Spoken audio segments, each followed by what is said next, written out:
Hello my loves, how are you all today? Welcome back to my channel, or welcome if you're new. My name is Silvina, and in today's video we're going to continue with the fashion house style dissection series, and today is a day of Gucci. So we're going to do a little historic rundown of the house of Gucci, then we're going to discuss the Gucci style, and I'm going to give you also, how to get the look and some outfit ideas. In a past video we talked about fashion designer brand stylistic identity, and this video is a continuation of that one, so if you want to check it out I will leave it up here. Okay, let's begin. So first we're going to do a little historic rundown on the House of Gucci. So the House of Gucci was established in 1921 by Guccio Gucci in Via della Vigna Nuova in Firenze, or Florence. It wasn't originally called Gucci, but rather Hacienda Individuale Guccio Gucci, where he sold imported leather luggage. Before founding his own brand, Mr. Gucci moved to London in 1897, where he worked as a bellhop for the Savoy Hotel. Later on worked at the Compagnie de Wagonnets, which was an European rail company specialized in upscale leisure travel, and finally worked at the fine luggage brand Francie. All of these work experiences taught him a lot on how the high societies traveled and their tastes in fashion, leather goods, and fabrics,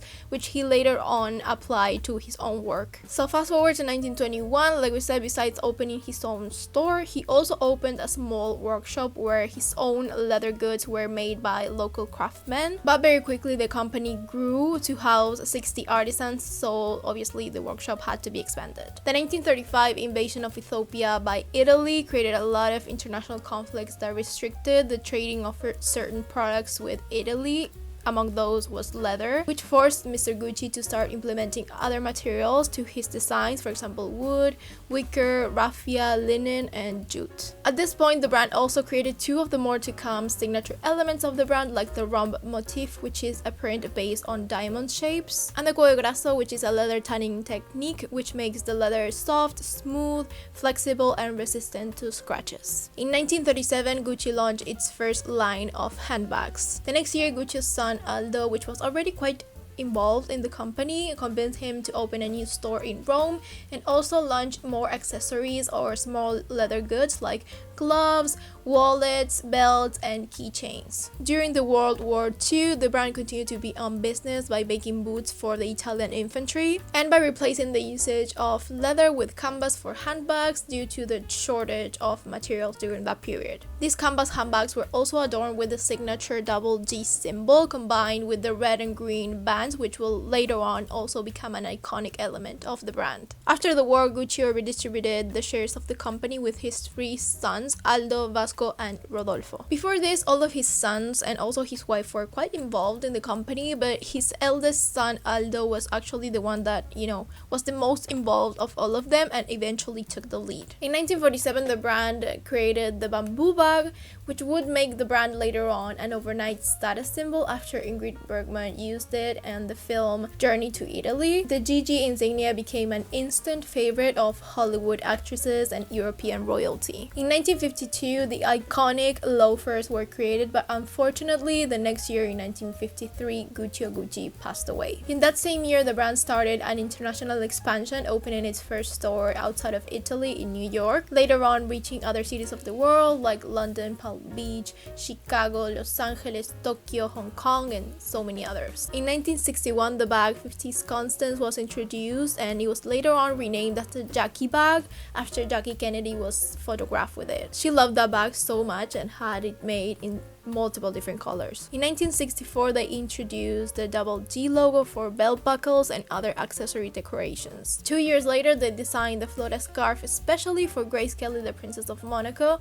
which was an avid wearer of the Gucci products. In 1968, the brand started to create its first apparel line, starting first with dresses but then expanded to other pieces. The first perfume called Il Mio Profumo and the first watch called Model 2000 were both launched in 1972. And by 1977, they opened the Gucci Galleria in its Beverly Hills store, which was a private art gallery reserved especially for their most exclusive customers. Okay, so one of the biggest myths of this brand that also contributed to the popularization of it were all the family feuds that were inside the Gucci family. If you've seen the movie House of Gucci, you kind of know what I'm talking about, although as every movie, everything is dramatized. But the reality is that the Gucci family had a lot of disagreements. That is a known fact, and that led to controversies that later on translated into the Gucci brand itself. In 1974, Vasco passed away, leaving both his brothers Aldo and Rodolfo, which half the shares each. But in 1983, when Rodolfo passed away, his shares were inherited by his son Maurizio, and allegedly influenced by his wife Patrizia Raggiani, they started a legal war against his uncle Aldo for full control of Gucci. In 1986, Aldo Gucci, which at the time had only like 16.7% of the shares, was sentenced to a year in prison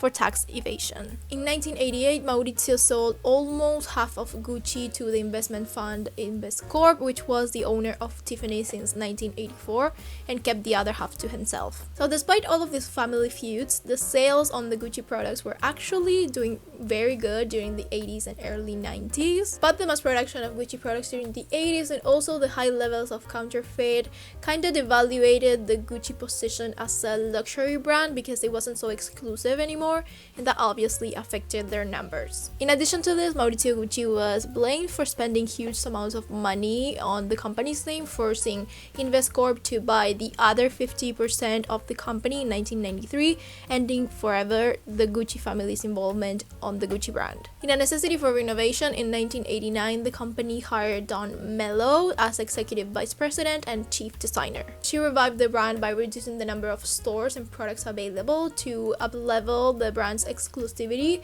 and also revived the bamboo bag and the loafers. So basically, because no one wanted the job due to the devaluation that the brand had gone through over a large period of time, in 1990 she hired a newcoming Tom Ford to be the chief women's ready-to-wear designer, and in 1994 he was promoted to creative director. Tom Ford's stay in Gucci was actually quite successful and daring, creating provocative pieces that instantly became a hit. But here comes the true crime part of the story. In March 1995, Maurizio Gucci was shot dead in the lobby of the Gucci's Milan office. His ex-wife Patrizia Raggiani was sentenced to 16 years in jail for hiring a hitman to murder him, apparently in revenge for leaving her, attempting to divorce her, and wanting to marry another woman, but others say it was for money. Since 1999, the majority of the shares of the Gucci company are in the hands of the Group Pinot, which now calls Kering, now being the sole proprietor of the company. In 2003, Tom Ford left Gucci, and after him came other creative directors like Alessandra Faccinetti, Frida Giannini, Alessandro Michele,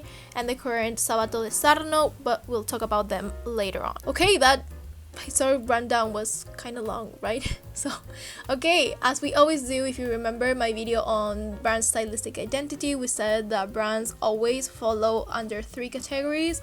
Some say it could be more, but I personally want to take 3 categories, which are iconic brands, authority brands, and lifestyle brands. So at this point, I'm pretty sure that you can tell like which type of brand each brand is, and obviously Gucci is an iconic brand. And it's an iconic brand because it's very much recognized by a wide range of products that on themselves are iconic, and those products are part of their strategy and their stylistic identity, like for example the loafers, the logo t-shirt, the Ace sneakers, the double G leather belt, and the meticulous and Dionysus bags, among others. It also delivers values, symbols, and codes constructed over a large period of time that, make the brand recognizable at plain sight. Some of them being the Gucci logo, the double G monogram, the rhombi motif, the two-tone ribbons, and the heavy embroidery. And additionally, as we talked about previously, the Gucci family became a mythical part of the brand among other controversial situations. And as we know, myths are central to the consolidation of iconic brands, whether it's based on a specific character,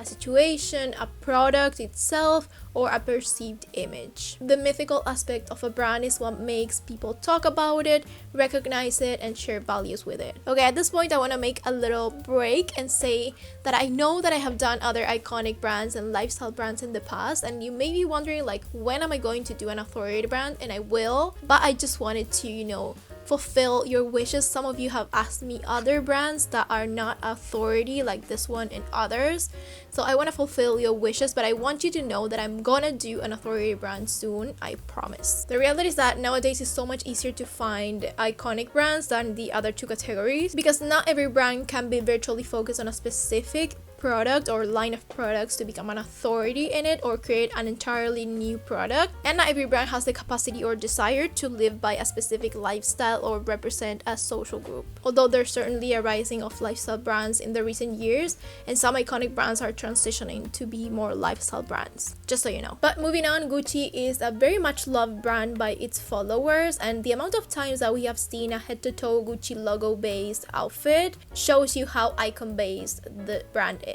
And this is because the Gucci logo or the monogram or other distinctive elements are very much recognizable and they are status symbols. And in addition to that, the brand's name was popularly used as an eponymous adjective to represent something being luxurious, like that's so Gucci. So we talked in the previous video about this topic that the stylistic identity remains quite untouched throughout the history because it's their DNA, but there are some brand codes that do vary from time to time, especially when we have different creative directors coming in and giving their own input and having their own vision. For example, the Gucci family's vision was basically based on La Dolce Vita, you know, the Italian sense of luxury, elegance, pleasure, and extravagance. Tom Ford's vision was a lot more sensual and provocative, creating the concept of porno chic, which oozed sex appeal and glamour. Frida Giannini's vision was a mixture of, you know, like a revival of old iconic pieces and an experimentation of bohemian styles and 19th century reminiscence. And Alessandro Michele's vision was a little more sophisticated, you know, smart,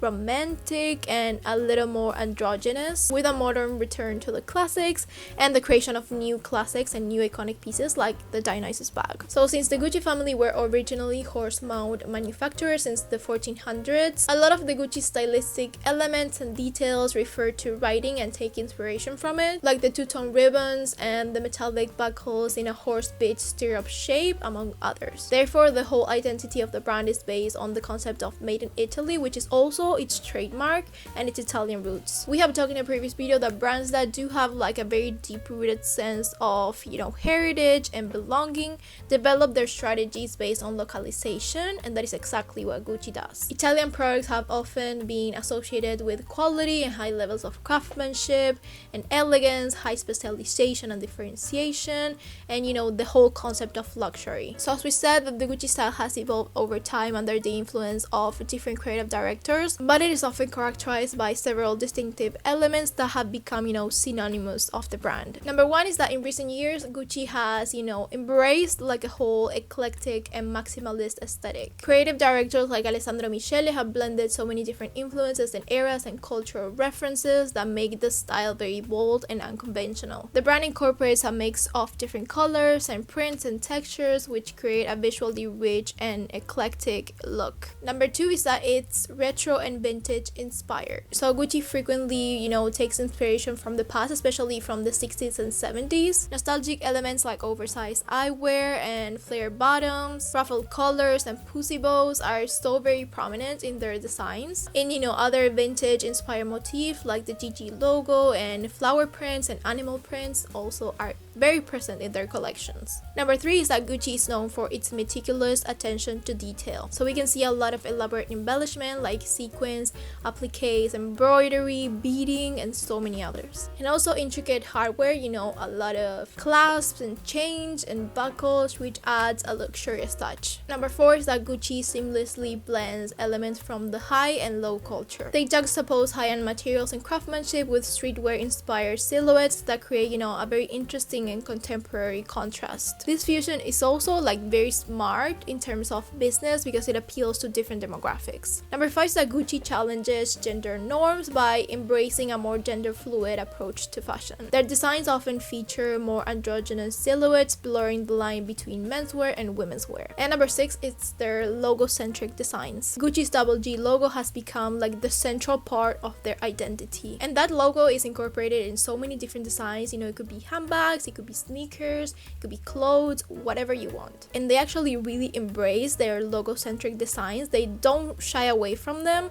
they embrace them as part of their identity. Okay, so overall the Gucci style could be described as bold, expressive, and unapologetically individualistic. It reflects a fusion of vintage influences, maximalist aesthetics, and a willingness to push boundaries, creating so many like very recognizable looks that are loved by so many people around the world. But although we said that it's quite bold and maximalist and eclectic, it actually feels very cohesive because it follows a very specific color line or a thematic line, so everything flows together. Okay, so some elements to have in mind are, first of all, lot of prints, especially the monogram, the flower print, the rum motif, the animal prints, two-tone stripes, plaid, geometric figures, oriental themes, and so many others. Then lots of textures and the combination of different fabrics like silk, cotton, denim, chiffon, sequins, leather, tweed, lace, among so many others. Then the addition of embroidery and embellishment, that is super important. The juxtaposition of formal and casual pieces, statement gold and metal details, and a mixture of tailored and oversized pieces. In terms of actual pieces to look for, structured blazers in, every different color that you can imagine, or prints, and they could even be like embellished or embroidered. Then blouses with a pussy bow on the front, if they're printed, even better. Wide leg, flared or straight pants, pleated skirts, long and cocktail dresses, long cardigans, loafers and moccasins, silk scarves worn over the head or on the neck, obviously, neckties, leather belts with a statement buckle, beards and other hair pieces or hats, and a big pair of sunglasses. But I think that more than the shape or the structure of the piece itself, to get the Gucci look, you should focus on the prints, the colors, and the textures, and the combination of all of those elements. So that being said, let's check out some outfit ideas to get the Gucci look.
So I hope you enjoyed today's video. Let me know down in the comment section which designer brand would you like me to do next. Lastly, don't forget to like, subscribe, and turn on the notifications down below. And as always, I will leave the links in the description box of all of my social media so you can go check them out. I hope you have an incredible rest of your day. I will see you in my next video. Ciao, ciao!